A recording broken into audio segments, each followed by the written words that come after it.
নমস্কার বন্ধুরা, সবাই কেমন আছো? আশা করছি খুব ভালো আছো। আমিও খুব ভালো আছি। তোমরা সবাই দেখতেই পাচ্ছ, কারণ আমি কদিন ধরে ভিডিও দিচ্ছি না। আমার আগের চ্যানেলটা না ডিলিট হয়ে গেছে। কি কারণ সেটা আমি কিছুই বুঝতে পারছি না।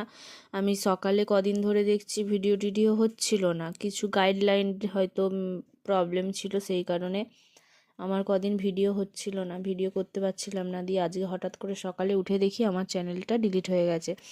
তা যাই হোক, মন খারাপ করে তো লাভ নেই, মন খারাপ করে আর করবোইটাই কি। ওই জন্য আমি আবার একটা নতুন চ্যানেল খুলেছি। সেই সেই চ্যানেলটাতে তোমরা সবাই একটু আমাকে ফলো করো, সাবস্ক্রাইব করে দিও প্লিজ। যাই হোক, তোমরা আগের চ্যানেলে আমার অনেক বন্ধুবান্ধব ছিল, সবাই অনেক ভালোবাসা দিয়েছিলে, তোমাদের আশীর্বাদে অনেকটা এগিয়ে গিয়েছিলাম। আমি মনিটাইজের কাছাকাছিই ছিলাম, কিন্তু কি আর করা যাবে, কপাল খারাপ হলে যা হয়। তাই এই চ্যানেলটা তোমরা সবাই একটু